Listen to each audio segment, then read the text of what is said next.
दोस्तों welcome to my channel. मेरे channel पे आपका स्वागत है, जहां हम आज जगन्नाथपुरी मंदिर के रहस्यों को उजागर करेंगे, जो भारत के सबसे पवित्र हिंदू तीर्थ स्थलों में से एक है और ये पूरी उड़ीसा में स्थित है। इस वीडियो में आपको मैं मंदिर के इतिहास, वास्तुकला के बारे में जो आकर्षक तथ्य हैं उनके बारे में बताऊंगा, जिससे आप मंत्रमुग्ध होने वाले हैं। अगर आप इतिहास या पौराणिक कथाओं के प्रति उत्साह रखते हैं तो आपको ये वीडियो बिल्कुल भी मिस नहीं करना चाहिए। तो आइए जगन्नाथपुरी मंदिर के रहस्य में एक साथ गोता लगाएं। जगन्नाथ मंदिर पुरी उड़ीसा भारत में स्थित एक महत्वपूर्ण हिंदू मंदिर माना जाता है। इसके महत्व के बारे में जानें तो यह मंदिर हिंदुओं के लिए 4 धाम यात्रा स्थलों में से एक है और भगवान जगन्नाथ, भगवान विष्णु का जो एक रूप है को समर्पित एक पवित्र मंदिर माना जाता है। यह हर साल लाखों भक्तों को आकर्षित करता है। यहाँ की मूर्तियों के बारे में बात करें तो मंदिर में पूजा की जाने वाली जो प्रमुख मूर्तियां हैं वो है भगवान जगन्नाथ, उनकी बहन देवी सुभद्रा और उनके बड़े भाई भगवान बलभद्र की। उन्हें भगवान श्री कृष्ण, बलराम और सुभद्रा के अवतारों के रूप में भी माना जाता है। जगन्नाथ मंदिर का वार्षिक रथ यात्रा विश्व में बहुत प्रसिद्ध है। इसमें देवताओं को विशाल रथों पर सड़कों के माध्यम से धार्मिक प्रक्रिया के साथ इस शानदार आयोजन को देखने के लिए दुनिया भर से भक्त एकत्रित होते हैं। बात करें इसमें वास्तुकला की तो मंदिर की जो वास्तुकला है वो कलिंगा शैली की है, जिसमें इसके पिरामिड आकार की टावर को पेशेवर पत्थरों की नक्काशीबद्धता की विशेषता होती है। मंदिर का समूह लगभग 4 लाख वर्ग फीट क्षेत्र में फैला हुआ है। माना जाता है कि मंदिर का मूल निर्माण 12वीं शताब्दी में पूर्वी गंगा वंश के राजा अनंत वर्मन चोड़गंग देव ने किया था। हालांकि सदियों से मंदिर पर कई बार पुनर्निर्माण और संशोधन किए गए। जगन्नाथ मंदिर समूह में कई अन्य मंदिर शामिल हैं, जैसे कि विमला मंदिर जो भगवती विमला को समर्पित है, आनंद बाजार जो खाद्य बाजार भी कहा जाता है, और रोषा लीला या महाप्रसाद के नाम से जाने जाने वाले रसोई घर, जहां देवताओं के लिए भोजन तैयार किया जाता है। मंदिर अपने प्रसाद के लिए काफी प्रसिद्ध है, जिसे महाप्रसाद के नाम से भी जाना जाता है। इसे पवित्र माना जाता है और भक्त मानते हैं कि महाप्रसाद का सेवन आत्मा को शुद्ध करता है। महाप्रसाद मंदिर के रसोई घर में तैयार किया जाता है और इसे देवताओं को समर्पित करने के बाद भक्तों में वितरित किया जाता है। जगन्नाथ मंदिर में कुछ प्रवेश प्रतिबंधित है। गैर हिंदू व्यक्तियों को मंदिर परिसर में प्रवेश नहीं करने दिया जाता और हिंदू भक्तों को भी नियम और विधियों का पालन करना पड़ता है, जैसे उचित वस्त्र पहनना, और मंदिर में अंदर बहुत सारी ऐसी वस्तुएं हैं जो प्रतिबंधित है, जैसे कि इलेक्ट्रॉनिक्स में आप कैमरा, मोबाइल वगैरह भी वहाँ पे नहीं ले जा सकते।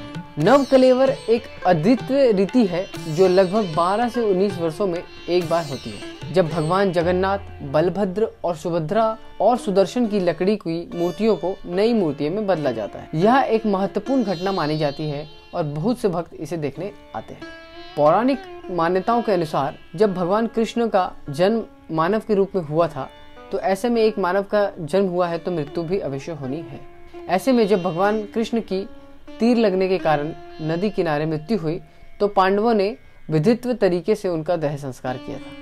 लेकिन देह संस्कार के समय एक चमत्कार हुआ। श्री कृष्ण का पूरा शरीर तो पंच तत्वों में विलीन हो गया, लेकिन उनका हृदय फिर भी धड़कता रहा। फिर पांडवों ने उस धड़कते हुए दिल को एक लकड़ी के टुकड़े पे रख के उसे समुद्र में बहा दिया और वही द्वारका से बहते बहते पूरी चला आया। और माना जाता है कि यही हृदय आज भी जगन्नाथ जी की मूर्ति में उपस्थित है। माना जाता है कि श्री कृष्ण के हृदय को ब्रह्म पदार्थ कहा जाता है। ऐसे में परंपरा के अनुसार हर 12 साल में जगन्नाथ जी की मूर्ति परिवर्तित की जाती है, जो बहुत सारे नियमों का पालन किया जाता है। ऐसे में ब्रह्म पदार्थ की नई मूर्तियों में लगा दिया जाता है। नई मूर्ति में ब्रह्म पदार्थ लगाते समय आसपास की जगह को अंधेरा कर दिया जाता है। इसके साथ जो पंडित इस कार्य को करता है उसकी आंखों में भी पट्टी बांध दी जाती है। माना जाता है कि इस रस्म के दौरान अगर पंडित ने उस ब्रह्म पदार्थ को देख लिया तो उसकी मृत्यु अवश्य हो जाती है। इसीलिए आसपास की जगहों को पूरी तरीके से अंधकारमय कर दिया जाता है और इस हृदय से बहुत ही तेज रोशनी निकलती है जो कोई भी बर्दाश्त नहीं कर सकता, और इसी अनुष्ठान को नव कलेवर नाम से जाना जाता है। आइए जानते हैं कि जगन्नाथ मंदिर के कौन कौन से रहस्य हैं। तो सबसे पहला, अद्भुत ध्वज। मंदिर की शिखर पर लहराता ध्वज नील चक्र के रूप में जाना जाता है। जगन्नाथ मंदिर के ध्वज के बारे में एक रोचक तथ्य यह है कि इसे रोजाना बदला जाता है, जिसे नील चक्र कहा जाता है। यह ध्वज विशेष कपड़े से बना होता है जिसे पताश कहा जाता है और यह अर्धवृत्ताकार होता है। मान्यता है कि ध्वज को रोजाना बदलने से मंदिर और भक्तों को सौभाग्य और समृद्धि प्राप्त होती है। ध्वज के बदलने की प्रक्रिया को पवित्र माना जाता है और इसे एक निर्धारित पुजारी या सेवक द्वारा किया जाता है। मंदिर के शिखर पर लहराते ध्वज को जगन्नाथ भगवान की दिव्य उपस्थिति का महत्वपूर्ण प्रतीक माना जाता है। पूरी मंदिर में ध्वज का झूलना वायु की विपरीत दिशा में होता है। मतलब कि अगर वायु एक डायरेक्शन में बह रही है तो बाकी सारे जो ध्वज हैं वो एक डायरेक्शन में लहरा रहे होंगे, लेकिन पूरी मंदिर का जो ध्वज है वो ठीक उसकी विपरीत दिशा में लहराता है। पॉइंट नंबर 2, मंदिर के शिखर पे एक सुदर्शन चक्र भी है, जिसे आप किसी भी दिशा से देखें तो लगता है कि चक्र का मुंह आपकी तरफ ही है।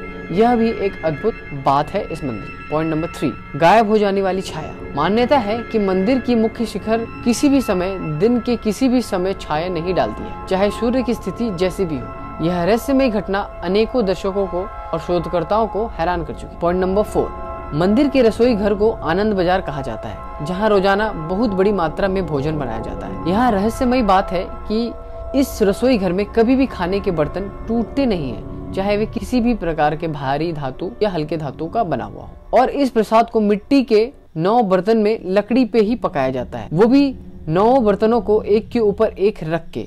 और ताज्जुब की बात यह है कि सबसे ऊपर जो रखा हुआ बर्तन है उसमें सबसे पहले खाना पकता है और उसके बाद उसके नीचे नीचे नीचे इस तरीके से खाना पकता है, जो अपने आप में ही एक हैरान करने वाली बात है। पॉइंट नंबर 5, समुद्री यात्रा। जगन्नाथ मंदिर की मूर्तियों को नव कलेवर या नए वेश में बदलने की रस्म होती है। इसमें मूर्तियों को समुद्री यात्रा पर ले जाया जाता है, लेकिन यह रहस्यमय है कि समुद्री यात्रा के दौरान समुद्र का पानी मूर्तियों को कभी भी नहीं छूता है। पॉइंट नंबर 6, पूरी मंदिर में समुद्र की आवाज कभी नहीं प्रवेश करती। यह भी एक रहस्यमय तथ्य है जिसे समुद्र शांति कहा जाता है। मान्यता है कि मंदिर के पास बसा हुआ समुद्र भगवान जगन्नाथ की इच्छा अनुसार अपनी आवाज को रोक लेता है। मंदिर के अंदर समुद्र को लहरों का या आवाज कोई भी प्रवेश नहीं होती, पर जैसे ही आप मंदिर से बाहर कदम रखते हैं आपको समुद्र की आवाज आने लगती है। यह एक अद्भुत घटना है जो लोगों को विस्मित करती है और मंदिर की पवित्रता को और अधिक महत्व देती है। पॉइंट नंबर 7, ज्यादातर मंदिर के शिखर पर आपको पंछियों का बैठना आमतौर पर दिख जाता होगा, पर पूरी मंदिर की अनोखी बात यह है, इस मंदिर के शिखर पे ना ही केवल आपको कोई पंछी बैठा हुआ दिखाई देगा, बल्कि इसके ऊपर से भी उड़ता तक नहीं है, ना ही कोई हवाई जहाज भी इसके ऊपर से उड़ता है। पॉइंट नंबर 8, मंदिर में बनने वाले प्रसाद, जिसे महाप्रसाद भी कहते हैं, कहा जाता है कि यह प्रसाद कभी भी भक्तों के लिए कम नहीं पड़ता और साथ ही मंदिर का पट बंद होते ही प्रसाद भी समाप्त हो जाता है। ये अपने आप में ही एक अनोखी बात है जो इस मंदिर को और भी रहस्यमय बनाता है। पॉइंट नंबर 9, एक पुजारी मंदिर के शिखर पे लगा हुआ झंडा रोज शाम को बदलता है। कहा जाता है कि अगर ऐसा ना हुआ तो मंदिर अगले 18 वर्षों के लिए बंद हो जाएगा। पॉइंट नंबर 10, आमतौर पे हवा दिन में समंदर से धरती और शाम को धरती से समंदर की तरफ बहती है, बट यहाँ अद्भुत बात यह है कि पूरी में ठीक इसका उल्टा होता है। तो दोस्तों ये थे हमारे पूरी मंदिर के ऊपर कुछ तथ्य और उनके रहस्य। उम्मीद है आप लोगों को ये वीडियो और ये तथ्य और ये रहस्य पसंद आए होंगे। इनमें से कौन से रहस्य या तथ्य आपको पता थे पहले वो कमेंट में लिख सकते हैं, या कौन से और भी तथ्य हैं जो आपको पता है वो आप बताना चाहते हैं, शेयर करना चाहते हैं, तो आप वो भी कमेंट में लिख सकते हैं। और दोस्तों मुझे इंस्टाग्राम पर भी आप फॉलो कर सकते हैं @तकनीकी रोशन में। बस जाते जाते आप लोगों से एक विनम्रता से अनुरोध करूंगा कि कृपया करके मेरे इस चैनल को सब्सक्राइब करें और इस वीडियो को लाइक करें और अपने दोस्तों में भी शेयर करें। और जाते जाते मैं एक बार आप सबको हाथ जोड़ के कहना चाहूँगा, जय जगन्नाथ।